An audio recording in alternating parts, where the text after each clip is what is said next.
In 1988, we bought a national franchise named Pitt Printing. A couple years later, we took it out on our own away from the franchise umbrella and called it Action Printing.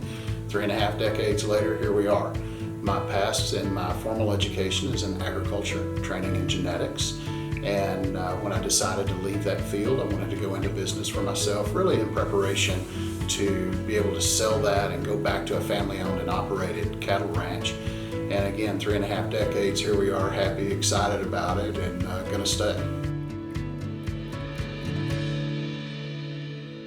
We approached each challenge with the conversation of, as we do this, can we solve any problems for your business? And we found quickly that people were having to go visit with several printers to get their entire office needs handled. And so we wanted more solutions under one roof, and we accomplished that.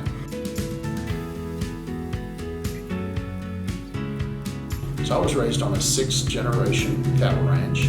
We began in 1878, so we've received the governor's accommodation of a 100-year-old ranch, a 125-year-old ranch, and in 5 years we'll receive the 150.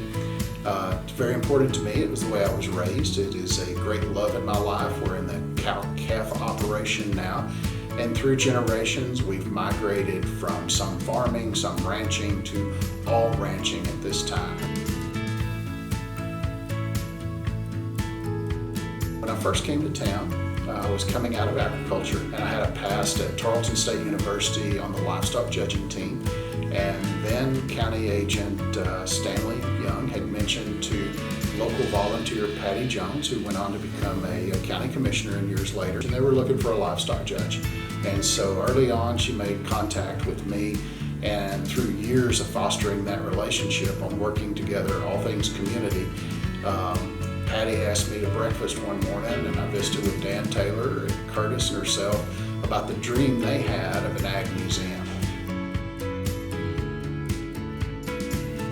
So, being able to look forward after I had made some other donations and seeing the good that that had done in our community, we had no hesitation about working with the Ag Museum, and I look forward to a bright future of that.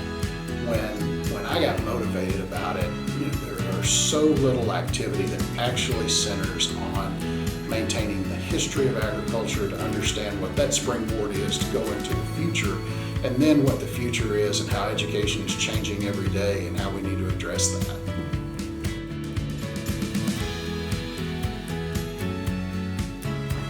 Everyone can help with either work, wisdom, or wealth. We always think of wealth first, and that's great, and yes, it does take money for the museum to operate, but it also takes involvement. I would suggest become involved first, understand what goes on locally, and I think you'll become passionate as I did and want to help with your wealth as well.